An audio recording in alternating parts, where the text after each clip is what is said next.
Welcome to Yeukai Business Show, UK's premier business show where we feature business thought leaders, high achievers, and industry experts. Today's episode is brought to you by World Outsourcing Solutions Limited, a company that specializes in helping executive business owners with virtual assistant services and business growth systems. Here's your host. Hello, everyone, and welcome to the show. It's Trevor Stockwell here with you today. Thanks for tuning in. So my guest is Risa Williams today. She's a licensed therapist and coach, and amongst other things, the author of the book, The Ultimate Anxiety Toolkit, 25 Tools to Worry Less, Relax More, and Boost Your Self-Esteem. Doesn't that sound good? So for anybody that's struggling with anxiety, or maybe you know somebody that is, or you just want to equip yourself so that you don't get in that scenario, then keep listening because Risa's definitely going to help. And she helps people enjoy the process as well, which always sounds good, doesn't it? So welcome, Risa Williams. Thanks for being here. Thank you for having me. I'm so excited to be back and to meet you and to talk about my book that's coming out next week. Sounds really good. Yes, lots we could unpack, and we will unpack with that. But maybe just to start with then, share a little bit about, because you've been on the podcast before, you've spoken with Yeukai as well, which is really good. Always good when somebody comes back because we can dig a little bit more into the individual person and their talents, their skills, their expertise. So maybe share a little bit about, so you've written a book about anxiety, how to overcome anxiety. You've lived the tools first, haven't you, before you've then put them in the book. So unpack just a little bit of your journey of how you've gone through that process and come out the other side. Sure. So basically throughout my life, I've had different types of anxiety. So I can completely relate to anyone experiencing any kind of anxiety. I've had social anxiety. I've suffered from performance anxiety when I used to perform. I used to be a dancer and an actress. And what would happen to me is I'd be okay on stage because the adrenaline would get pumping. And then afterwards, I'd have these horrible panic attacks. It would sort of be like a delayed reaction to what I had just done. And perhaps those of you listening out there can relate to that. If you've ever given a TED Talk or a speech or been in front of people, you kind of get yourself through it. You somehow work up the courage and bravery to get through the moment. And then afterwards, when you're backstage or driving home in your car, maybe all those anxious thoughts start flooding in, right? Like, what did I say? What did I do? You have trouble breathing. Sometimes you have a full-blown, panic response to something that already happened, that you already did. So that's how I first knew I had some kind of anxiety going on. And then later on, when I became a professor, I would have some, anxiety related to speaking in front of people, or, suddenly you can't turn the projector on, or why aren't things working now that everybody's staring at me? That realm of anxiety. And later when I became a parent, then of course, if you do have anxiety, wow, it's really going to put you to the test when you have two little kids, a baby, and you're sort of in charge and you're feeling very responsible for their well-being. That'll kick the anxiety up a notch too. So it was at that point I'd become a licensed therapist, and I thought to myself, I really need tools because I want to be a calm mom. I want to be the type of mom my kids can look up to and think, this is a soothing person rather than someone who's anxious all the time. So I started to collect tools that were working for me. A big change is when I discovered cognitive behavioral therapy, because the basis is the thoughts you think cause the emotions you feel. And that was like a huge turning point for me, understanding that every day I'm thinking thousands of thoughts, and that's leading me to different emotional places. Now, at first, when you realize that, it's very overwhelming, right? Because you're like, oh my God, I have so many thoughts and so many of them are negative, or, about future problems or future worries or past worries. How do I even start to navigate that? And that's where the tools came in. I just started collecting tools. I said, if I'm going to learn to change my thoughts, I'm going to need a lot of tools. Because right now, the thoughts I'm thinking aren't working for me emotionally. So how do I get to that positive place by catching them before, they cause an emotional reaction? Absolutely. So to speak. And that led me to start to help and specialize in treating people who had high anxiety with some of the tools I learned and tried out on myself. And then I got a chance over the years to develop new ones that help people in different ways. Because what I've discovered about helping people with anxiety is a tool will work for one person and then won't work for another. So it's good to have a good mix of them so that you're constantly kind of rotating them in and out. And also for some people, one will work for a little while and then they need something else, So that's how I've kind of developed this toolkit full of different practices, based in mindfulness, cognitive behavioral therapy, narrative therapy, and some creative arts approaches to get your fun in a place where it kind of flips the switch away from anxiety and more into either strategy, like what's an actionable strategy I can take, or what's a logical way I can approach this, or even how can I laugh about this and pull back a little and get a little more perspective. Yeah. A lot of it really is, you've hit the nail on the head really, about perspective, isn't it? Like to hear actually the emotions that I'm feeling are caused by the way that I'm thinking. So it's my fault. Or you could then eventually you get to the point you flip it and go, okay, so I can control how I feel by what I'm thinking. Yeah. It's very empowering if we view things that way, or I'm the problem, I've had it now, it's there for me. There are other people who can help us, but it's very empowering, isn't it? Once we realize we actually can control the thoughts that we think about, we choose certain ones, we decide, I'm not going to think that, I'm going to think about this instead, which all helps to, I guess, combat anxiety. But maybe let's dig in. You mentioned about social anxiety.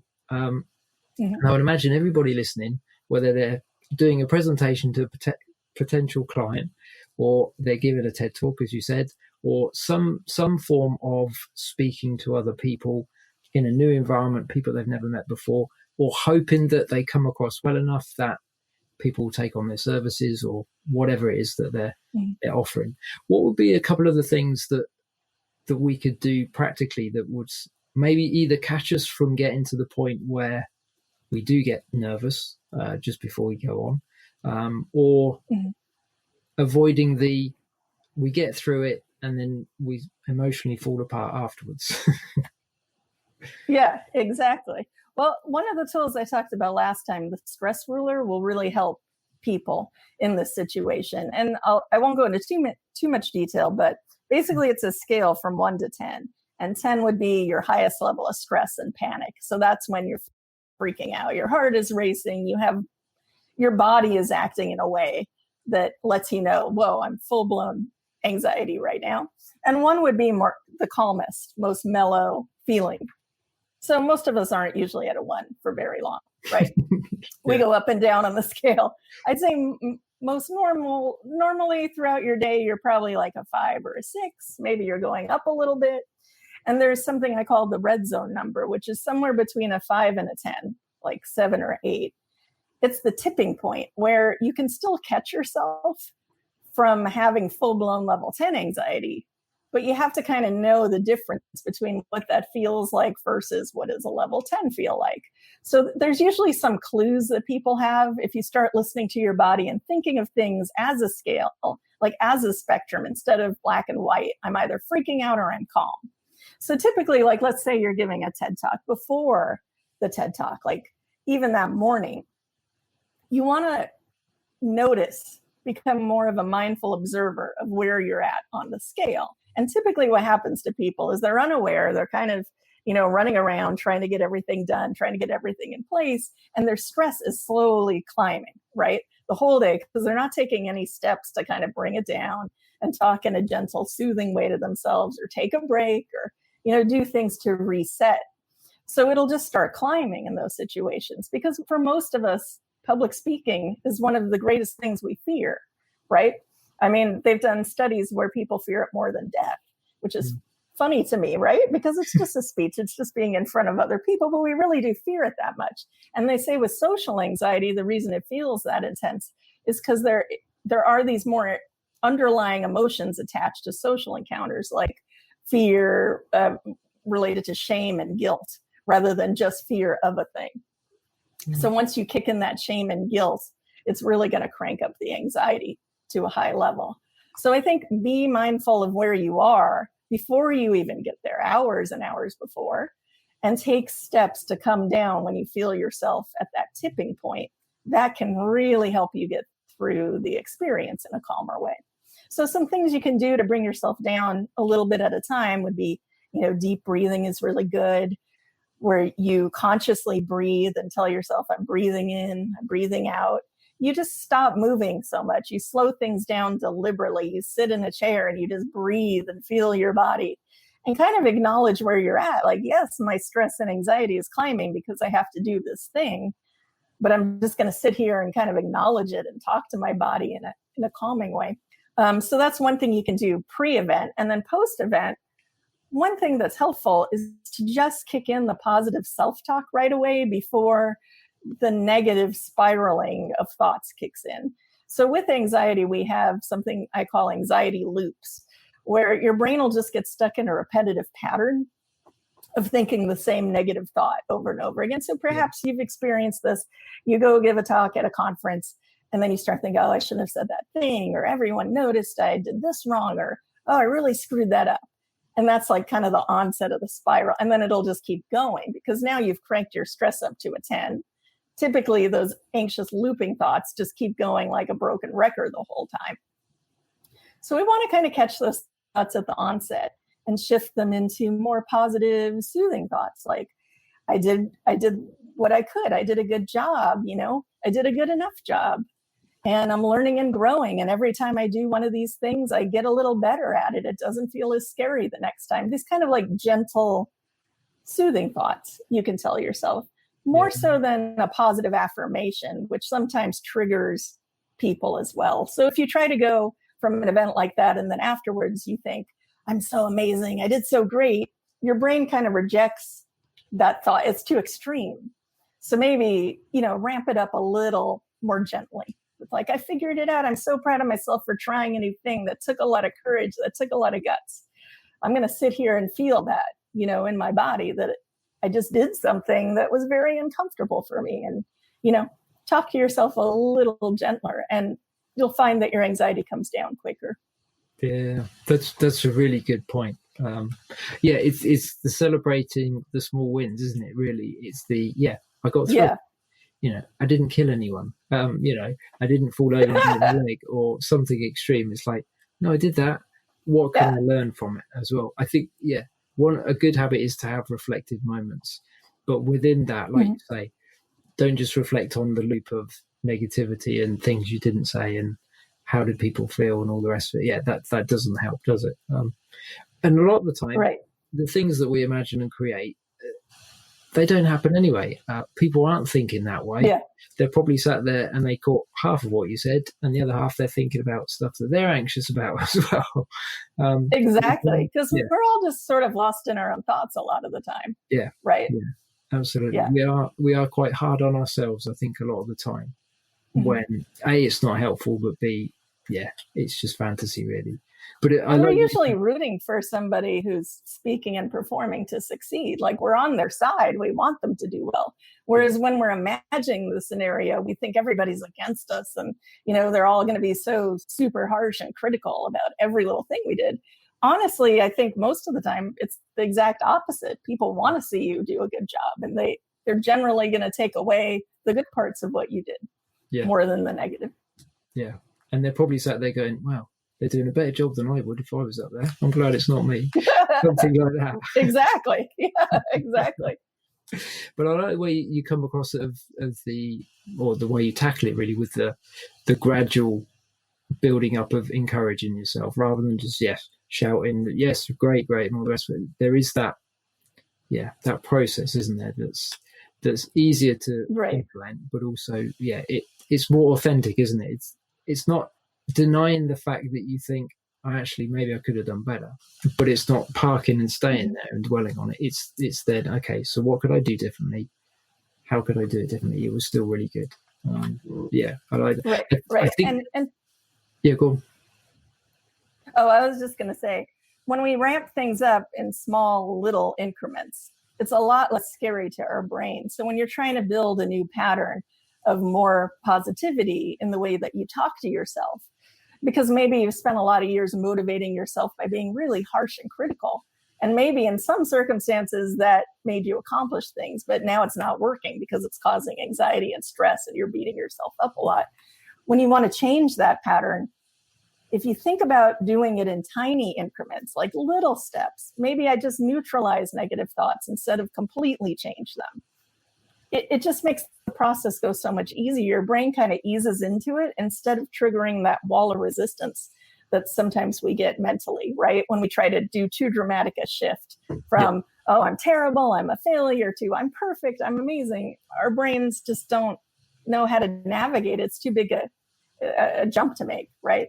Yeah. So we just think of it like a little bridge you're building with gentler thoughts, maybe be a little less harsh on yourself. Maybe if you catch yourself saying something extremely harsh, just label it like this. Say, that's really harsh. That's kind of a mean thing to tell myself. I wouldn't even say that to another person. If you have those little catches throughout the day, it does have a really big emotional impact on where you end up at the end of the day. Yeah. Okay, no, that's really good. Is that one of the tools is brain bouncing, isn't it? Which just sounds fun. Is that part of what you've described there, or is that something different? The brain bounce tool is kind of a silly name. I made it up because what I found with people who are in intense feeling states, like, an anxiety loop, is they just needed to do something completely different with their brain. Like going down that path was not working. So it's basically based on the concept of when in doubt, do something different with your brain.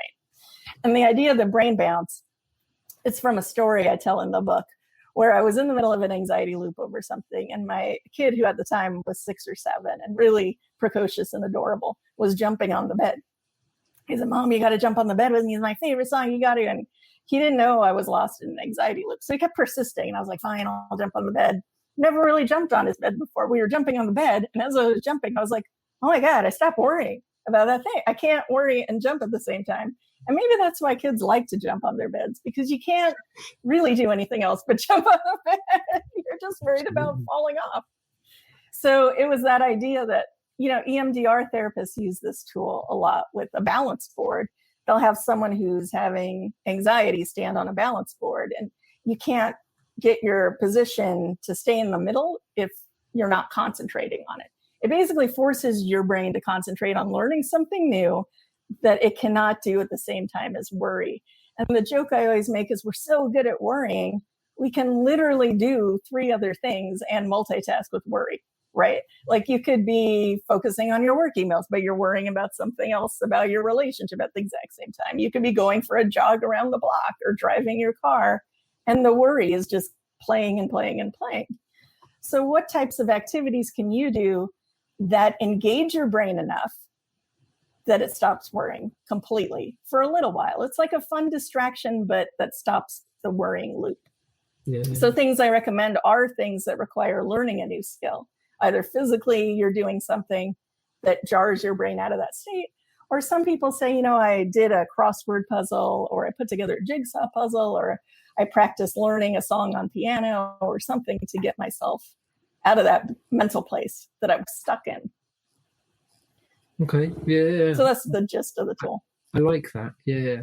And it links well to sort of having breaks from, if you're really focused on something, maybe you've got a report you're trying to get out, a proposal you need to get to somewhere, and you've got a deadline, and it's like, I just need to take a break.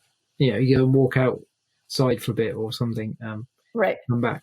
It's all changing your perspective at that point to break the focus to then see the bigger picture, or just to see it from a slightly different approach as well, isn't it? So, yeah, right. You have to jar your brain to get perspective, right? Yeah. I think everyone should jump up and down on the bed after the podcast and see if that works for them. Yeah, definitely. Or a little mini trampoline. It works really well. Your brain has to, unless you're amazing at it, which most of us aren't because we don't do it that much. Like your brain is like, oh my gosh, I'm doing this thing. It's in a good mood really fast. Exercise works really well for that. It's really gives us a dopamine hit, which honestly, a lot of times we need it. When we're in that state, our brain is not, possibly absorbing dopamine at a normal pace. So exercise, meditation, those are good dopamine boosts. Any kind of thing where you're focusing on a new and engaging activity for a few minutes at a time, like 20 minutes will get you in that place. So like you said, when you take a break from work and you go for a quick walk around the block, maybe you put this podcast on or another podcast where you're really listening and paying attention, suddenly your worries kind of diminish a little, your stress comes down on the scale. And usually when you get back to work, you're ready to focus then. You kind of quieted the mental chatter enough that your attention is engaged again. Yeah. Yeah. And it's also, there's a link to having fun, isn't there? If you can introduce an element of fun in whatever way that you find fun, it also helps the brain, doesn't it? There's I don't know, definitely. It lifts your mood. I suppose it boosts your mood amongst other things. And maybe that is the dopamine. I don't know. But throw in a bit of fun. And it almost seems strange to suggest, because it's like, no, I'm serious, I'm focused, this is work. This is business. But it's like, yeah. And how well is that working out for you? Just have a little bit of fun and then go back to that. Exactly. Yeah, I know what you mean. No, that's also, really good. Fun is contagious. So when we come from a place of fun, like when you're writing from a state of fun or you're creating from a state of fun, it's contagious. People can feel that you're in that energy place, right? So ideally, we want to get ourselves in that place where we're communicating our passion about our business to other people from that state. And it's hard to do that when you're in a stressed out mindset, right? It's hard to tell people, this is why, you should invest in my business or you should support this, when we ourselves are stressed out. Yeah. So it just makes us more aligned with what we're trying to do. And it clears the path a little for our attention to be at a stronger focus with what we're doing. So is it that when we're sort of in high levels of anxiety, like we find it difficult to focus, we can maybe forget things? Is that another symptom of being anxious? Or what would be some of the things that, if we've hit the scale, top of the scale, either personally or what is it? We're working with people, we know people that, what would be some of the symptoms, I guess, of what I'm trying to say, of how high anxiety is affecting their performance, how they think about things? You've touched on a few already, but are there any other elements that we can... Sure. Well, I think the thing about anxiety is it really looks different in different people. So it's hard to kind of say a general way it looks. But typically, the clients I work with and the people I talk to, when you start to feel a high level of stress, it's pretty common for people to lose their sense of humor, right? Suddenly, like, things are not funny anymore and you can't take feedback as well. You're going to be like probably a lot more defensive if someone's giving you criticism or feedback. People forget to eat a lot. That's a very common one.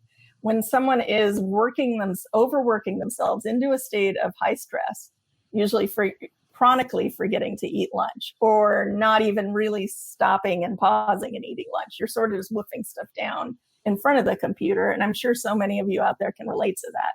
You forget it's like 9 o'clock at night. You're like, oh, I didn't even eat a full dinner. It's that kind of like forgetting to take care of yourself and check in with your body that I start to notice, across many people with many different types of careers. Those will be the symptoms. Also, emotionally, we get a little wonky. Our emotions start feeling like a roller coaster sometimes when we're very mentally drained from anxiety or stressed. It can make your emotions more intense at the end of the day. So some people say, I don't know why I'm crying right now. I don't know why I'm feeling like this. Well, maybe you're just overexerting yourself a lot and we're not kind of monitoring how we're taking care of ourselves throughout the day. I am seeing these days a lot of people overworking themselves. I think that's quite common.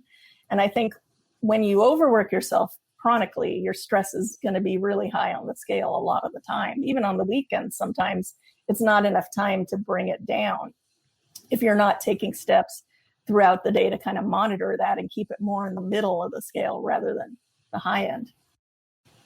Yeah. That makes a lot of sense. I definitely think, just generally, we could all do a little better that throughout the day, checking in with ourselves, taking like a real lunch break where you get outside or you sit somewhere other than your computer and eat. All these little things that sound very common sensey. You'd be surprised how often people are forgetting to do them. Yeah. And then it just adds up. It's like all these little things add up, all these little steps, whether they're in a negative direction or a positive direction, unfortunately have a big overall impact if they're negative on us emotionally. But the good news is if you're doing things a little each day to correct that, you're going to see over time, wow, I'm a lot calmer. I'm getting a lot done. My efficiency is so much better because I'm resting more. I'm letting inspiration come in more. I'm letting my body settle down a little more each day. Yeah. And that's what I want to encourage people to do. Is it doesn't take a lot of giant changes, just consistent little changes throughout your week. Yeah, absolutely. Consistency compounds, doesn't it? If we are disciplined at doing certain things over a period of time. Yeah. And it works against us as well, doesn't it? If we're consistently bad, if we're consistently in a zone of high anxiety, that's going to work against us. It's going to compound with health issues and all sorts of things later on. Whereas if we are consistently having a bit of fun, having the breaks that we need, the balance of life, really, isn't it? I suppose is, in a nutshell, that's what we're aiming for, and that's different for everyone to some extent. But no, you're absolutely right. Mm-hmm. You've also started writing a book, I hear, about time management. Tell us a little bit about that. You've sort of touched on a little bit of the reasons why, I think, just in our discussion so far. But tell us a little bit more, because it's not out yet, is it? So we're getting almost like a sneak peek. Yeah, you're getting a little preview because I'm writing it as we speak. It's called the Ultimate Time Management Toolkit, and it'll be by the same publisher, Jessica Kingsley Publisher. It'll hopefully come out 2022. And if you like the Ultimate Anxiety Toolkit, it's in the same style with a lot of visual metaphors and illustrations, so you can really remember these tools in a fun, manageable way. Because what I found is if I can put something in a visual metaphor that takes a complicated idea and simplifies it down, it'll stick in people's heads. Even if they don't try it out right away, they'll just kind of go back to that image and think, okay, I got to try that out, And it gives you something to kind of play around with. So what I'm trying to do with time management, it's for people who feel really overwhelmed, chronically busy people, and people with chronically busy brains as well. And I work with a lot of chronically busy people. So these can be parents, who are juggling work and kids. These can be people who are running small businesses and juggling so many responsibilities, or people who are juggling multiple careers. I have a lot of clients who do that, or they have a creative career on one hand, and then they have the career they do during the day, and they're constantly being split. So these are people who are multitasking almost constantly. Yeah. I can really relate to that. And I'm trying to give people tools where they learn to take things a little slower, deliberately, like slow your attention down deliberately, take things one little thing at a time, as opposed to trying to solve 100 problems all at once, which is also what anxious people feel like too. We're always trying to solve dozens of future problems in our head. And sometimes that leads us to be less efficient than just tackling it like one little problem at a time. It's really easy to lose hours and hours thinking of, if this happens, that's going to happen. Suddenly we've lost 2 hours just predicting future disasters that, like you said before, may or may not actually happen in real life, right? Yeah. So I think a lot of what I teach people with time management is just slow down, take it one thing at a time, give yourself so much praise for every little step you take forward, because motivation is key, and keeping yourself in a fun, motivated mindset as you're working towards a goal is so important. And sometimes that just means slowing it down, taking it a little bit at a time, going easier on yourself in the way you talk to yourself. That can make a big overall difference. Yeah, I think one of the main issues that we struggle with, to a large extent, some of it's down to us, some of it's down to other people as well, is just that feeling of overwhelm, that there's just so much that I want to get done, or I feel I need to get done. I'm responsible for getting done. And there's just not enough hours in the day. And I like the way you approach it. It's just like, small things. Just life is a series of small moments, isn't it, really?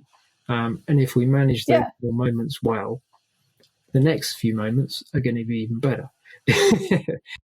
If we try and any small moment, we're going to struggle because there's going to be a knock-on effect. So, right. This is really, I find it therapeutic just thinking about it, talking about it, discussing it with you as well. Hopefully everybody listening is nodding and going, no, absolutely, I've been there. I know that's what I need to do as well. Really good. That's great. So glad that you're in the process of writing another book and capturing that, because it is practical. There's one image, I was looking at your website earlier, and the brain bounce image, it's in my mind. I like that one. I can picture that, and I know it's going to come back, and I'm going to think, right, I need to focus on something else for a moment. Maybe I'll go and jump on the bed. I should definitely try this. Why not? Try something new. Yeah. Always works. Absolutely. For our brains. Our brains are constantly searching for fun, and they're constantly searching for new things. That's how we feel engaged. That's how we focus our attention, right? So when you're getting stuck, it's usually because something doesn't feel new. It doesn't feel fun anymore. We're having a lot of negative self-talk about the thing we want to do. And this is one thing I work with people on setting small goals. We start talking to ourselves about the thing we want to do in a really negative way. So I guess that's a tool I could leave people with, which is watch the words you're saying, because your brain is always listening.